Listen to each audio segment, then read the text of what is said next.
Hello and welcome to Collect the Thoughts, the show where I collect my thoughts on a video game.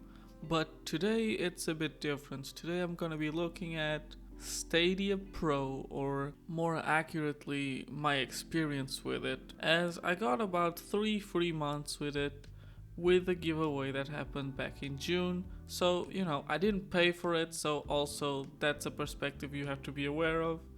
But it's also not gonna affect my opinion, I think. And so, for starters, I want to talk about a bit of what Stadia promises and doesn't really deliver on, which I think is a big deal. And to me, that was the idea of playing anywhere, basically, or anywhere where you have an internet connection. And that is simply not true.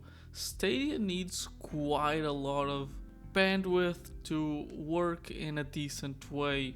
In my personal experience, I really could not find a feasible way to play this on my phone, or at least in a situation where I would just rather play on my PC. What I mean by that is I could barely make it work more than a few meters away from my router. It was definitely not a good enough experience just sitting on my couch and playing on my phone. And it's not like I have a brick for a phone, it works fine for other things. I can stream video just fine on it. And I don't even mean like Netflix, I mean more like my home media server, which uses a lot more bandwidth. Of course, it's maybe not fair to compare a video game to streaming a movie, but the fact stands that I can't really use Stadia in what I guess would be its most useful state, which would be when I'm away from my computer or my console. And again, that brings the problem that not only do you need a good signal, but you need a fast one. Maybe you live in a part of the world where that's an easy thing, but I personally don't have that here. And I think most people don't either, especially since most people use mobile data when outside of their house. Which once again adds another problem, because unless you have some crazy data plan that just gives you unlimited data, you are not going to be wanting to use it, since you'd be spending gigabytes in less than an hour. Which also raises a good point for anyone that has a capped internet connection at home. So at this point it's like, well, Stadia, it's really not for anyone that doesn't have insane internet connections to play outside, and it's also not for anyone that has limited internet connections inside. And at that point you really have to wonder, why would I put up with a lot of the problems of streaming services when I could just buy a console or a PC? Probably not a PC right now, you know why. Because even from a budget standpoint where you don't have to buy a console, you still need something to play it on. And to be fair, I do think that's their target audience. It's people who maybe have laptops that don't really run video games, or people with Chromecasts who maybe just have a controller laying around for some reason. Actually, Google did think of that, and early on from what I saw is that you could actually get the controller for free for subscribing for X amount of months. But that's not really my experience, and it's not an experience I believe you can have anymore. So for me, who has a PC that can run games and a PS4, it's kind of hard to justify ever needing to play Stadia since I can't really use it outside of a situation where I would just have access to my gaming computer or my PS4. And in those situations I would just rather play with those. But, this would be a very short review if I didn't actually play with it or use it at all, so let's talk a bit about the games now and my experience. You might already seen some of my reviews on Stadia games before on my channel, and you might also see that I stopped doing them. And this is where we get more into the pro part of it, because of the games it offers. And a big part of why I stopped was because I either did not have a big interest in the games, or because I already played some of them. It is not a big collection, and it also depends a lot on when you enter it. Much like another service, PS Plus, the games are monthly, and if you miss them, you can't really acquire them anymore. So your library on Pro will depend on what you get, depending on the months that you're subscribed to it. During the time that I was subscribed then, the major titles were Hitman and Resident Evil 7, and a few major Japanese JRPGs if you're into that, but maybe a bit more on that in a sec. But the important thing to say here is that for starters, Resident Evil 7 is a game that already has a sequel. And for my case, it's a game that I also already had played, so it really didn't really interest me to play it again. Then Hitman, it's exactly the same story. It's the first game in the trilogy, which I also played, and at this point it's a 5-year-old game. And the fact that these are games with sequels does give me a bit of a feeling that these games were given away not so much because they wanted to make their service look good, but more like they wanted to entice you to buy their sequels. But with that said, I do think that both Resident Evil 7 and Hitman are great showcases for Stadia because they're both really high quality games graphically despite their age at this point, but they also have fairly slow and methodical gameplay, which really helps, as I found that a lot of the biggest problems with Stadia sometimes is keeping up with what's going on screen, as the faster you move, the higher chances there are of pixelation or artifacts. That being said, even when playing games that are slow and maybe don't even have high graphical quality, you will still find quite some common bugs. In my experience, I found one where a lot of the times color would just have aberrations, as in they just didn't display right, they would be kind of weird to look at as well.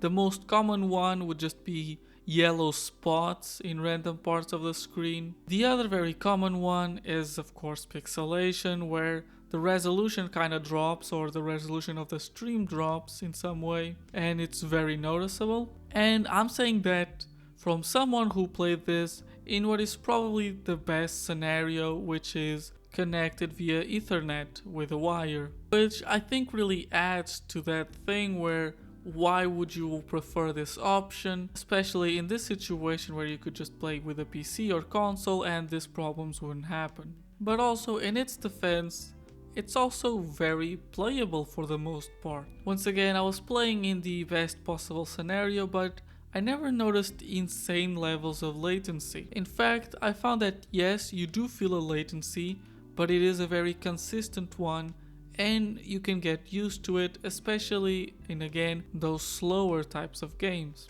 Or even in fast games, as long as of course you don't suffer from the other visual problems. For example, a game that I reviewed, Avicii Invector, which is a rhythm game that is fairly fast paced. And despite the latency, I found this game to be very playable, as it is very easy to get used to that latency in a way that it just feels normal. It is not a latency so big that where it would feel sluggish, which I think would really be a problem, but no, it's fairly playable.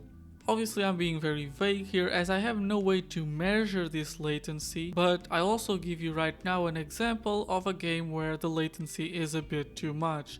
And that is PUBG. This game requires a lot more fast and twitchy movements, and suddenly this latency becomes very noticeable, as it feels like the aim drags behind the mouse, which is really bad. It's really like the worst thing you can feel while playing any kind of first person or third person shooter, and it's also why I would highly recommend playing with a controller for most games on Stadia. Mouse movements have a tendency of being a bit too fast for Stadia. Like a game I mentioned earlier, Resident Evil 7, it is a first person game, and while I do think you can play with a mouse and keyboard just fine, I do think that playing with a controller removes the chance of creating a very jarring situation where Stadia can just not keep up. So what Stadia actually ends up doing really well with is actually indie games, which it has offered quite a lot of while I've been on the service, which I know is a drawback for a lot of people who mostly only play AAA games, but I personally really like indie games. But I'll also say that the selection here is fairly varied, but because of this it also varies between very great games like Hotline Miami 2, Little Nightmares 2, SteamWorld Dig, but then we also have more janky and maybe not so good games like Street Power Football, which wanted to blow my ears off, or Republique, a game I still can't believe wasn't published by Ubisoft, or Airy and the Secret Seasons, which is not a bad game, but it is like, Mom, can we have Super Mario Odyssey? Honey, we have Super Mario Odyssey at home. So basically all that to say that's a big variety in games, but also a big variety in their quality. And that also leads me to the other thing, which is even if you have a game, it doesn't really mean you can play it. And what I mean by that is online games on Stadia. You are probably not gonna have a big problem with games that have crossplay, like PUBG, which has crossplay if you play with a controller, mind you, not with keyboard and mouse, which is weird. But regardless, if a game doesn't have crossplay, then good luck finding someone to play it with. Case in point, Gunsport, a Stadia exclusive. This is a small, primarily multiplayer focused arcade little game, and unfortunately there is no one playing it. Stadia simply does not have the player base to populate its games, like Steam or other platforms like Xbox and PSN have. Hell, even in services like PS Plus, a lot of the PS Plus games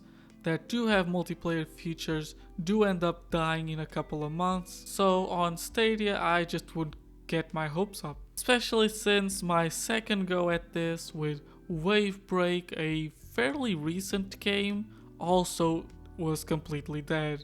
So at the end of the day, Stadia is not for multiplayer games, it's not for playing outside, so what is it for? And I personally think in the current way it exists, it is for people who have a computer or have a TV that can run Stadia but cannot run the games that Stadia can. And they also just have a good internet connection. But with that said, I would never recommend Stadia Pro. I just do not think it is a worthy subscription service. Especially since Stadia as a service, you can simply just buy games and play them unlimitedly. With the caveat, of course, that if you want to play on higher resolutions like 4K, you will need that Pro subscription, which I do not recommend. I do think that at the point where you jump to needing that Pro subscription, I think you're better off investing in a console or a PC. So yeah, that's my conclusion really. I think that for Stadia Pro to work, they would have to give more bigger games to compete with